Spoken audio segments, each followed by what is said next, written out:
with the Detroit Lions and the Tampa Bay Buccaneers. And we were at our local sports bar for the Lions and Rams game. The owner, who works his ass off, will shout him out in this video, gets there at 5 a.m., stays there until midnight when they're closing up, was rooting for the Lions during that game, had a player parlay who we were cheering on in that game versus the Lions. And he was also rooting for the Lions with us. And he said, "Yeah, man, if you get a Lions flag, I will put it up not only in this bar, but for everyone to see. We will be joining the Lions bandwagon since the Patriots are so down in the region of New England. So we have inspired change, not only in our community, but for the Detroit Lions. We are bringing members onto their bandwagon here in this game going forward against the Tampa Bay Bucks."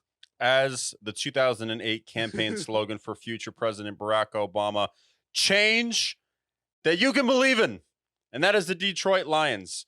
In this game, they have an opportunity to make their first NFC title game, I want to say ever, if not since the very early 90s.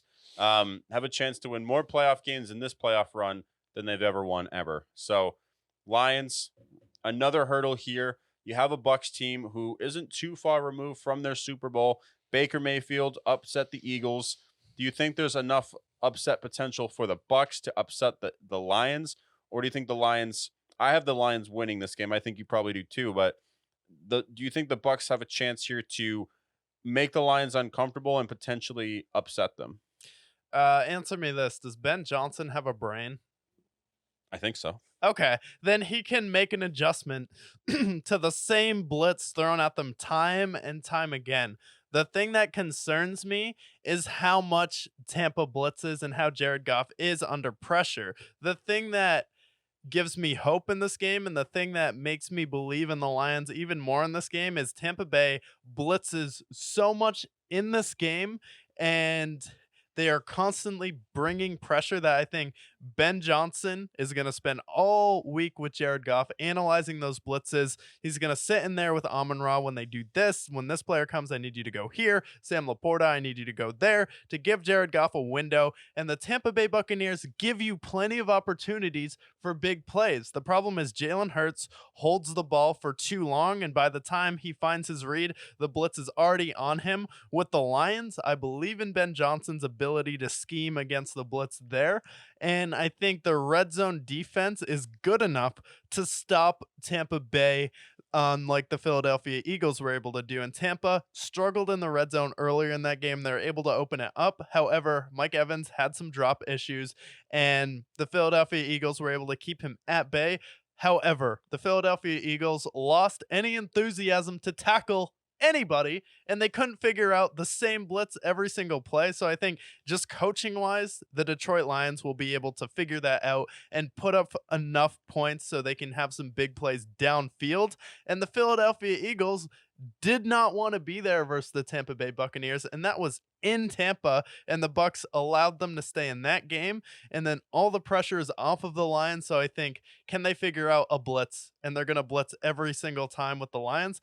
I think so, and Jahmyr Gibbs is going to be able to rip off some explosive plays. Amon-Ra St. Brown is going to have plenty of explosive plays. Jamison Williams is going to be there, so I think it's going to be a perfect matchup. They blew them out in Tampa last time, and I know it's tough to game plan for a blowout, but Baker Mayfield, he had a nice run, but it ends here in Detroit because our offensive coordinators can, I don't know, make adjustments. Ben Johnson, one of the most seeked after head coaching candidates. Dan Campbell knows something about grit. And then their defense is going to be a bend, but don't break, and they're going to stop Tampa in the red zone.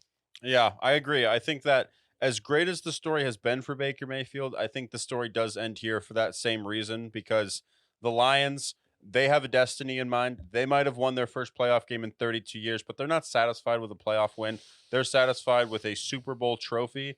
And I think that of all the teams that remain in the NFC, I think that this team has the most it factor when it comes to the momentum. I know the Packers have momentum, but it doesn't quite feel, they still feel like, they're happy to be here. The Bucks, they look like they're happy to be here. And the 49ers have so much pressure on them that they could break. The Lions, they seem like a team of destiny who've been breaking through hurdles, whether it's breaking history, whether it's reducing the crime rate, or whether it's the amount of caffeine that that team must be on at all hours of the day, 1,000 milligrams a day for Dan Campbell. Yeah, man. Whatever it is, this team feels special. I always compare them to the 2016 Cubs or the 2004 Red Sox. They're breaking the curse, and I think that you're going to see the Lions in the NFC title game for the first time in our lifetime. Yeah, we're going to see them in the NFC title game for the first time in our lifetime. And I think it was a nice run for the Tampa Bay Buccaneers, but there were chances for the Philadelphia Eagles to make plays, and A.J. Brown wasn't there, and they could not run the ball at all. They're one of the worst running teams in the league. Detroit can run the out of the football, and the Tampa Bay Buccaneers were 23rd in pass defense all year long, and it was pretty much just Devontae Smith in that game. This is Amon-Ra St. Brown. This is Jamison Williams. This is Sam Laporta, Brock Wright. This is Josh Reynolds. This is Donovan Peoples-Jones. There are levels to this, and Jared Goff has been a more consistent performer over his career than Jalen Hurts has. He has the experience, and again, this is Detroit. Last time they faced off against another first overall pick, Jared Goff took him. Now it's another face off between another first overall pick, and Detroit is going to knock another one off here. Nice run for Baker, but if you can't run the football, you're just letting Aiden Hutchinson tee off on Baker Mayfield, and he still holds it a little bit too long. He's still dealing with a rib and a shoulder injury there, and Philadelphia did not want to be there. Detroit will at least tackle. They may give up some big plays, but they'll at least tackle the guy once he gets the ball, which Philadelphia did not. Yeah, I think that it's the tale of two teams. One team with all the heart, one team with none. And I think that, that being the Eagles, of course, I think that this is a lot different of a team that they're facing, a team that can actually run, a team that has Yeah. all the skills on offense. And I think even their defense, which gets a lot of flack from the media, you still have a lot of talent there. We got Alex Anzalone, great linebacker, Jack Campbell, Malcolm Rodrigo. We have CJ Gardner Johnson back. We got Aleem McNeil, who's making pressure there. Aiden Hutchinson was everywhere last game. So similar. I don't think it's going to be quite to the level that we saw when they faced earlier this year, but I do think that the Lions do handle it. They have a 6-point spread. I think they cover, and I think that they win comfortably. Yeah, I think they win comfortably, and I think it'll just be Todd Bowles. He had a good run, but you can't blitz a team that actually has coordinators who can make adjustments, who will be able to have a remedy for those blitzes. But if the Lions struggle early and those blitzes start to get to him, could be trouble, but I think they'll be able to figure